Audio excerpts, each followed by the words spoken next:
Charlotte Tweed, relocation strategist, founder of Liberty Travel Coach, and welcome to Free Thinkers Rising. I have with me today Jamie Alleyne. I got to know Jamie when I was managing editor for an expat magazine, and Jamie was a contributing writer.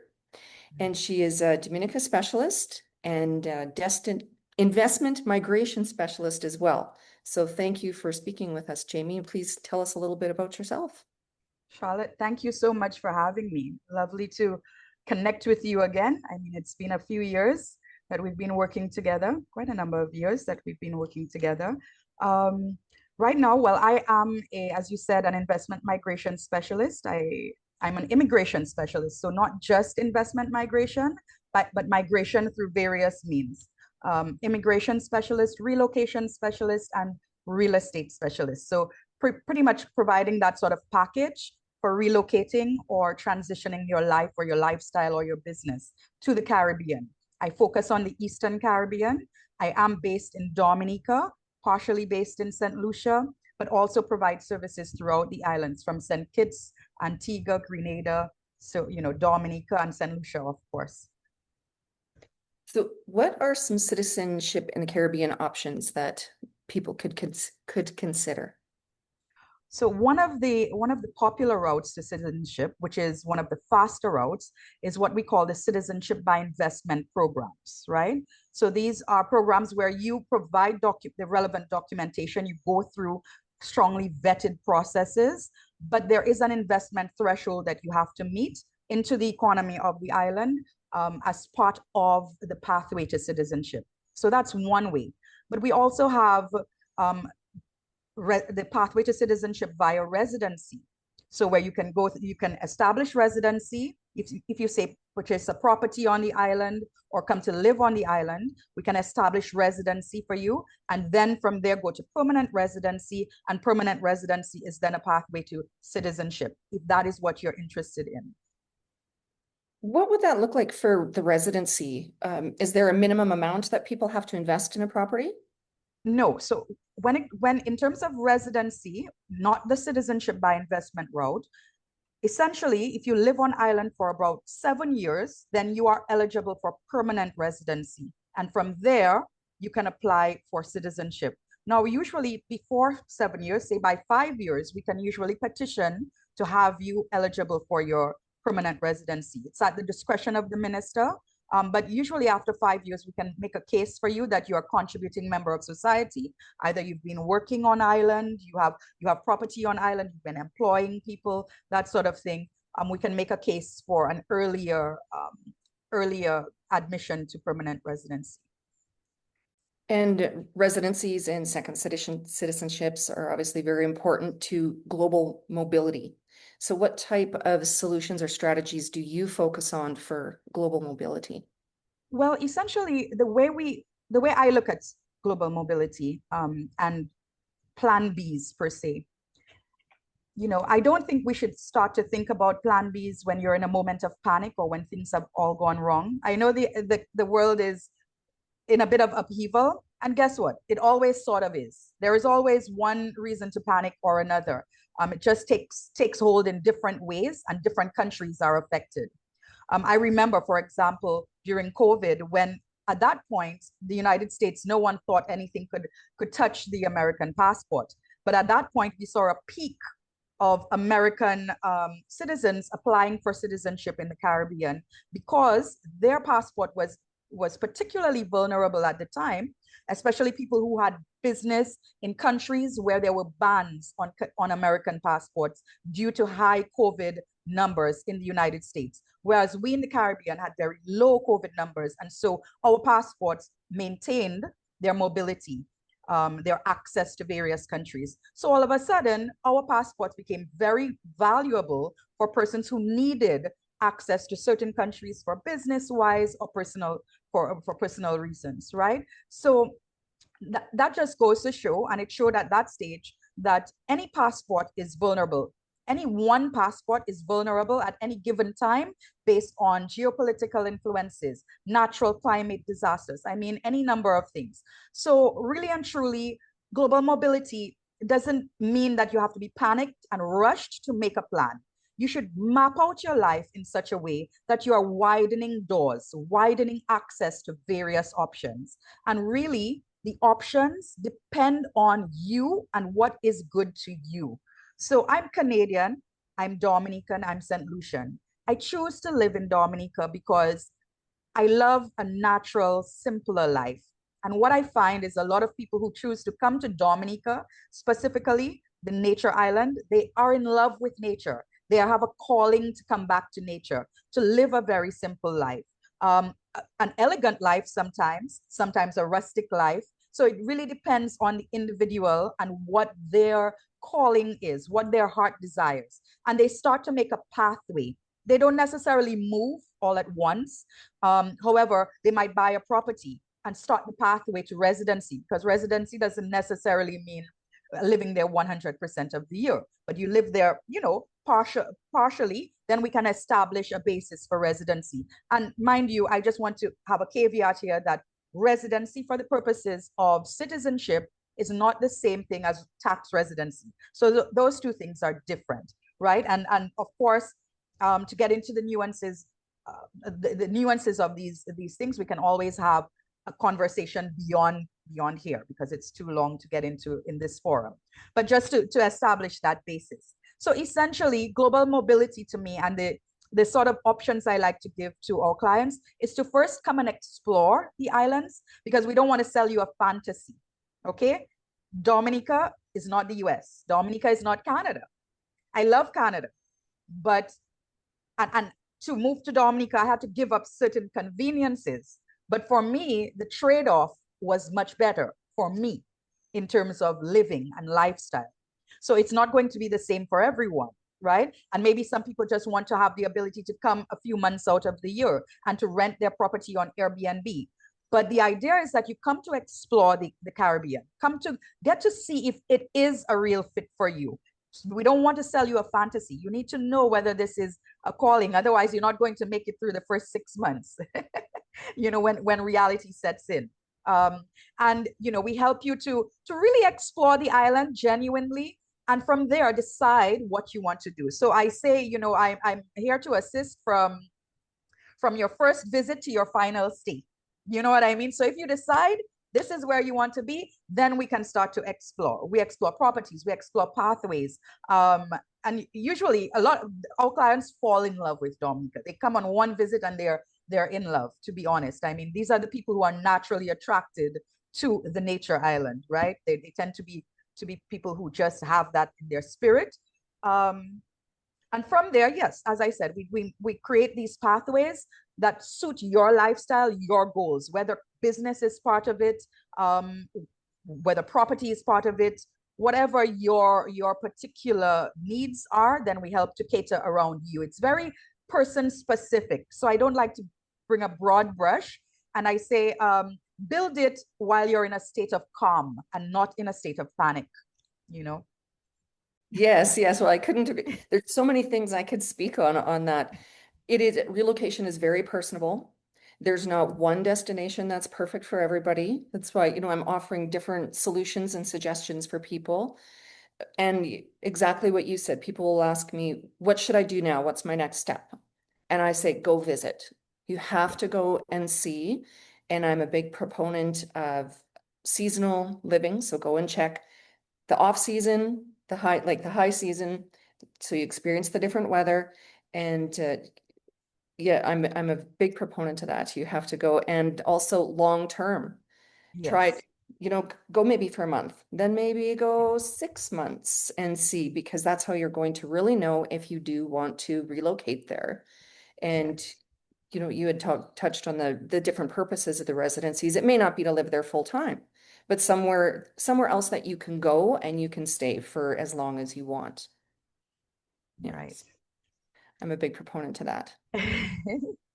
And we also, I mean, part of what I think is super important about the relocation process is really building community, Yes. because it's one thing to just move to a place and no one, you can trust no one. So a big part of what we do is to make introductions. Make introductions not only to bank personnel and the electrician, best in your community, or contractors and these sorts of people, but also to friends, like-minded people. I introduced one of our clients to the chess federation in Dominica, the chess association that my son plays in, and so he's now a member of that. And it's really one of the joys, the greatest joys I have is to see my clients who I initially started to introduce to the island and to different people start to now introduce me to people and to events happening, and they will send me little messages. Jamie, you should really go to this.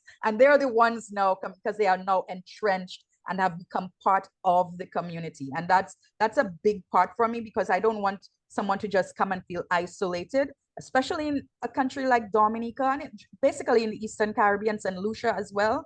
We're such a warm and community oriented sort of group of people. That is who we are. And I just want you to feel included when you arrive, and to try to set you on that path that you can then go and naturally, form those relationships on your own and find your tribe. Yes, exactly. Community is at the heart of what I do, because if you're going to go and be alone, well, maybe some people want to be isolated, but it's really important to have that safety net of a community around you to help when you need help. So exactly like you had said, and for finding activities to do, to have someone go and introduce them personally is so important and makes a huge difference on your success in relocation. Yep. So, yeah. So let's talk a little bit more about island living. What's a typical day of island life like? Well, it's a little more laid back. I'll tell you what, we don't have the rat race to the city and back where we are stuck in traffic for 2 hours to and from. I think that was one of the things that drove me the craziest. And part of my own journey to coming back here was just I couldn't do it anymore. I couldn't leave the house in darkness and return in darkness every day. So essentially, I get up early, enjoy a coffee, watching the sunrise on my balcony. Um, and I'm really in nature. So I'm close enough to the community, but surrounded in nature, because that's what I personally enjoy. Get my sons ready for school, drop them off to school, and then I get back home. I work a lot from home. So I usually get back home and jump on my computer, and I can peep across to the ocean like I'm doing now, and then come back onto my computer and do my work. Um, Obviously we still get our work done, but it's in a much more relaxed environment. Personally, for me, a lot of what I do is also on site. At times, I have to go running around creating a picnic under a waterfall. So, just in that activity, I find I get my natural, I'm not a gym rat, but I get that natural um, fitness in, because I'm climbing on rocks, climbing up river to the waterfall, doing something that I actually enjoy, that I don't even know is working out my full body. So that's another really great thing. You have waterfalls in Dominica at your doorstep. So I can, on my lunch break, go have my lunch sitting at a gazebo overlooking the waterfall, surrounded by the rainforest, and that walk to and from, it's not too heavy, but it's just right to keep me fit, and going for my day. In the afternoon, then I pick up my son to go to football with him, do homework, etc., and come back home, have a meal like every other family, go to bed, But there's the beach, there's the rainforest. Dominica has a lot to do in a small, small driving distance, essentially. Yes, and that congestion, traffic congestion, all of that is not part of it. And what about food? I'm a little obsessed with food, and that's very important. And I see behind you on your counter, is that some kind of a fruit? That's a large soursop. You want me to grab that? Sure. It's a large soursop. Hold on, let me see. I'm going to take off my mic. This is actually from my tree outside. What? My Okay, what is it? It's a soursop. It's very good. Its leaves are very good for sleeping. So if you have trouble sleeping, you you can make a tea with it. You put the tea into water, boiling water, hot water, and let it brew. And you take a cup of that, and it helps you to sleep like a baby for the night. The fruit is also very good. It's full of antioxidants and lots of cancer fighting agents, according to all the super sleuths, nutritionist sleuths out there. So this is a soursop. It's called a soursop. And this is right from my tree right there. I'm looking at it. My gardener yesterday came to brush up the area and he said, Mom, here are two coconuts for you. He cut them, put them there, poured the coconut water out into a jar for me and put the soursop there. So That's that was a beautiful. good catch, Charlotte. So we can make juice with it and ice cream and all sorts of things as well. It's a nice creamy juice, a nice creamy fruit inside. Wow. Wow. Okay. Interesting. What other type, well, a challenge that I often hear about the islands is that they're not self-sustainable because of food and that type of thing. So what other foods are available? Well, the funny thing is, I was having a conversation with my uncle yesterday, and he was saying to me, Jamie, people say that, you know, Dominicans or we we might move abroad easily. Or he says, no, I don't think so. Because I was talking to this gentleman, he walked me through his yard and he had every last fruit in his yard. And meat, he had local meat that he could buy. Now, the thing is, because of television and because of the internet and marketing, remember, we get American television as well. I don't really look at television, but my children do. So they see certain things, they want to eat these things. So really, it is a personal choice how you raise your children, how you yourself um, eat. I tend not to eat a lot of imported things. I might have the basics like rice. I love my basmati and jasmine rice and pasta, although I have friends who make their fresh pasta, but I'm not that good yet. Um, but so those are the things that I might buy, that I might purchase. These are imported, but as much as possible, and quite frankly, a lot of locals live off of the land. We're very, very good at eating local. We have, you know, a huge variety of fruits and vegetables on this island. We are very, very fertile island. And then there's sea, fish, lobster, seafood of all kinds. I mean, Dominica is really, really blessed. And we have a small enough population that we can sustain ourselves. So I think that unlike a lot of the other islands, Dominica is actually the one exporting fruit to some of the drier islands, neighboring islands, etc., because we are known for our lush vegetation and offerings in that regard. So we try to eat as natural as possible and as healthy as possible, organic. I mean, you're really in your own backyard. You try to grow as much as you can. Yeah. Yeah, and I can echo that with being in Mexico right now. If you eat what's imported, you are going to pay a lot. You Mhm. can get it, but do you need it? No. I mean, I don't buy the imported stuff. I buy what's in season, what's at the markets, and which makes a huge difference in affordability as well. That's If you, perfect, Charlotte. That's exactly yes, it. Yes. yeah, And yeah. the government here is also on a drive to do that, to encourage people to eat local. It's healthier for you, first of all, because Mhm. now we know where our food is being sourced. When we import, a lot of times we don't know what pesticides are used, to be able to preserve these things, to be able to come to reach the island. Of course, treat yourself to your little thing that you can't get on the island every so often. Things like hummus, I used to treat myself to, but then I learned to make hummus with chickpeas, and that's great. I make a wonderful hummus for myself, and now I see there's a local person making hummus, so I purchased that instead of the imported hummus. Little things like that, little delicacies and so on. So I find there's always usually a workaround, um, these things. But honestly, natural living and natural eating is just the best. And the country, the government has put into place higher duties on imported products, obviously, to encourage people to eat locally, even things like our coffee. I'm a real coffee lover. So to encourage our local farmers to sell their coffee first, the import duties on coffee might be a little bit higher. So these are the sort of things you have to take What into is, account. yeah, and what is cost of living like roughly? I know that's all relative to what type of lifestyle, but what could someone expect for an average lifestyle in Dominica? Um, well, yeah, it really depends on how simply you decide to live. I mean, It really decides. Again, your food taste. If you are somebody who is happy to eat the foods available, as you rightly say, in season and so on, I think that cost of living can be very manageable. I mean, cost of living versus the income that you get on the island can be a bit high if you are going to make your income from the island.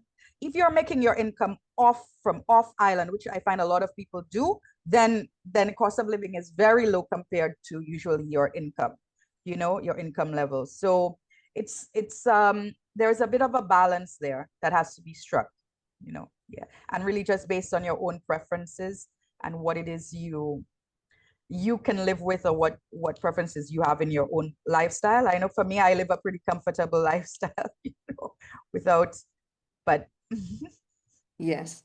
It's all relative. It's what you're looking for. yes. What's the climate like? Obviously, it's tropical, Mhm. but climate is a very important part of relocation, and everyone has a different thing as well, what their perfect climate is. So tell us what the climate's like there. So Dominica basically has two seasons, the dry season and the rainy season.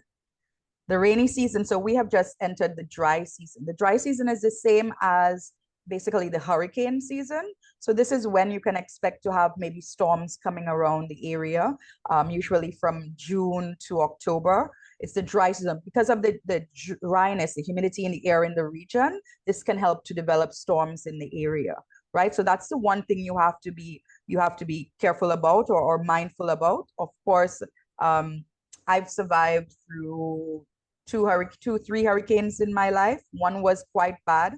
The others were okay. Were not so bad.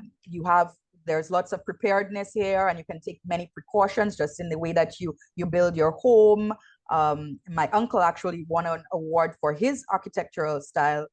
That all his roofs, everything were preserved during the storm. So that is a reality of living in the Caribbean, and I think along the coast from Florida down, you're going to be at some risk to storms, and that is the season that we will get that.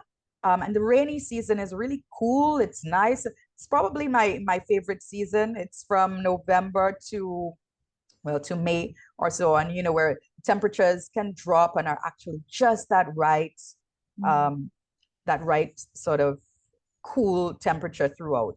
And depending on where you build to, if you build in the mountains, you never need to put on an AC, right? Because you have a breeze coming through the valley like all day long.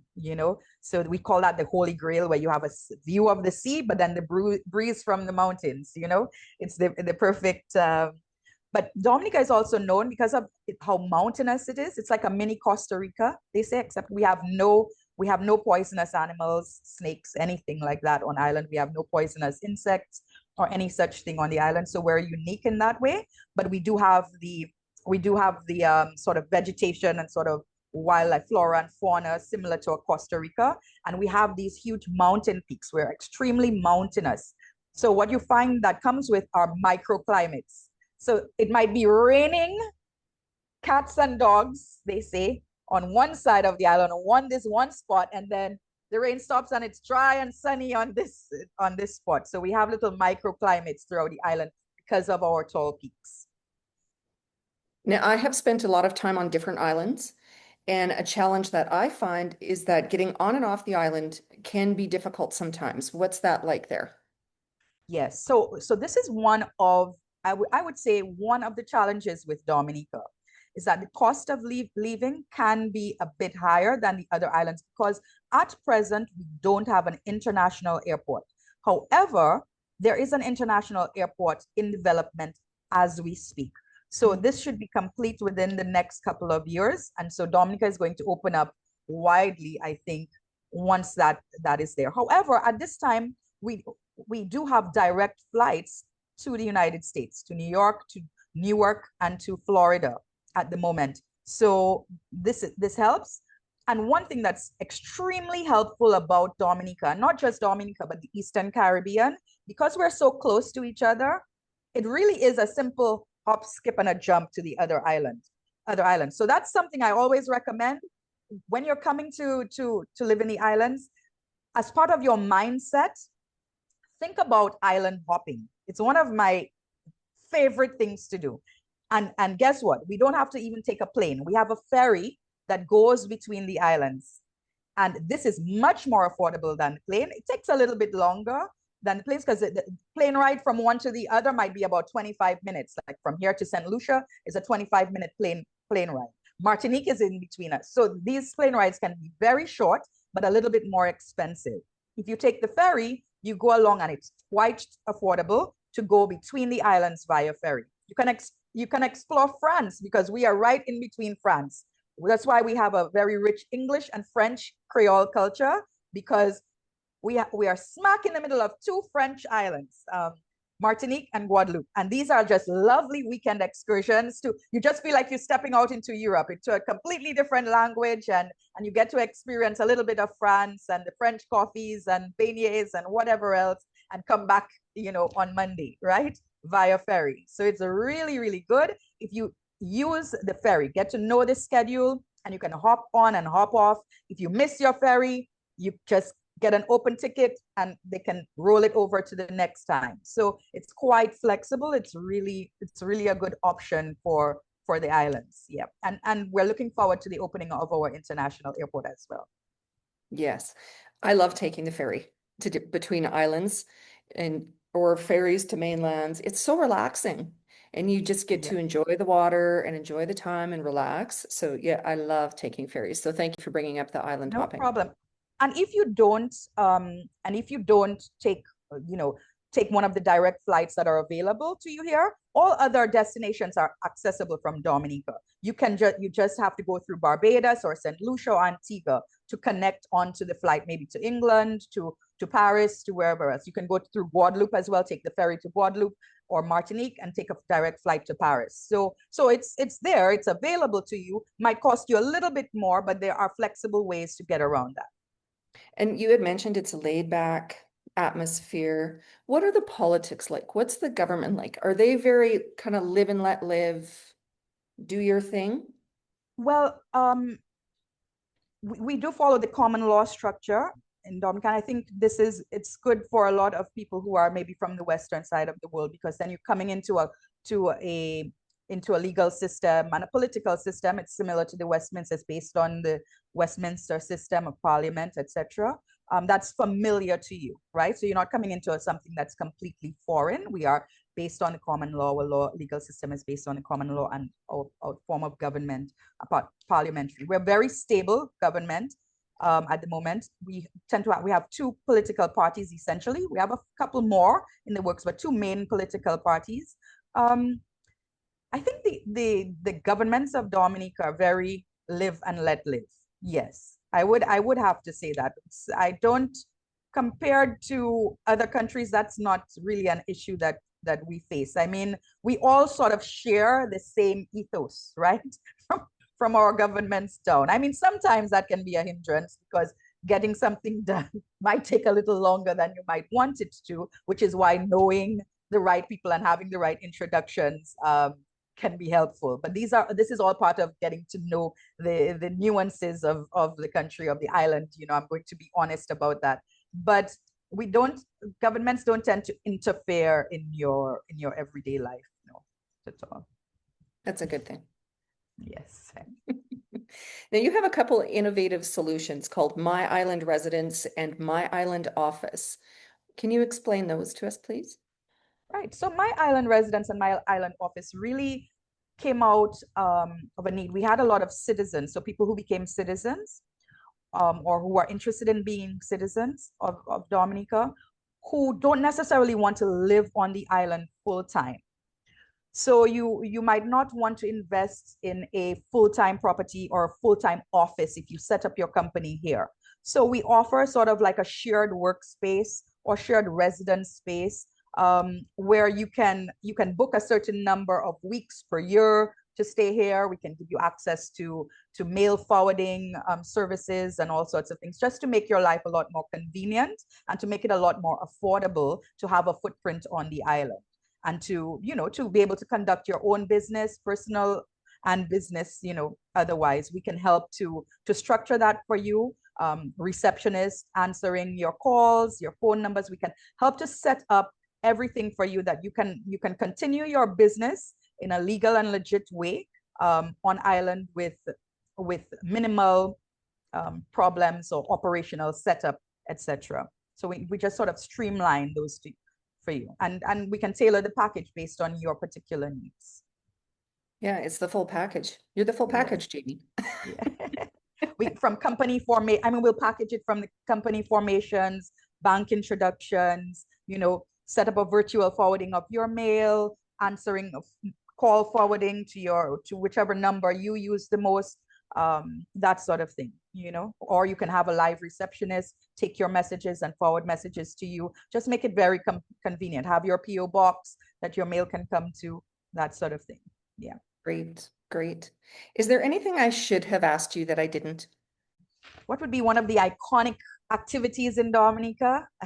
Yeah, I don't think I mentioned this. Swimming with the whales. I mean, I work a lot in tourism as well, but swimming with the whales is very, very popular in Dominica. A lot of people come from around the world to swim with our resident sperm whales. We're the only country in the Caribbean to have a resident pod of sperm whales, and that are always within at least 5 miles from the shore.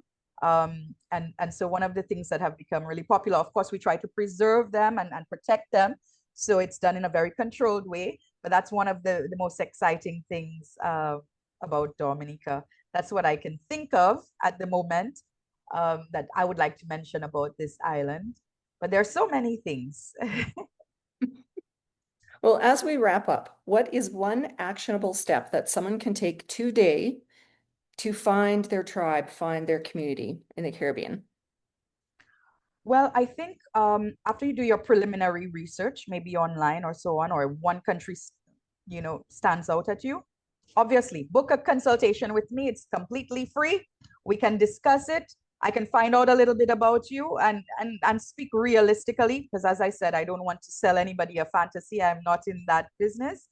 I really, really take great satisfaction in finding the right match for my country and for you, and not just for my country, for my region, because we take ownership of all our islands. We say out of many islands, one people, so we really have a camaraderie in the islands. So it's really genuinely, I would love to set up an itinerary for you to explore first and foremost. So you get the most and see whether this is something that's right for you. Come and have a visit, I would say. That's the first. Come and have a visit and we can help you with that. Well, you've convinced me. I want to come visit you. Charlotte, anytime. That's fantastic. Thank you. So where can people find you? Well, you can find me online on my website, jamiealleyne.com. That's JAMIE, Alleyne, ALLEYNE.com, or jamie@jamiealleyne.com, same names. Or on my phone at +1 767 617 6053. That's +1 767 617 6053. You can just send me a WhatsApp message and I'll be sure to get back to you. Perfect. Well, thank you so much for educating us on Dominica and the Caribbean islands and what life is like there. I really appreciate you taking time today. Charlotte, thank you so much for having me. Really great speaking with you.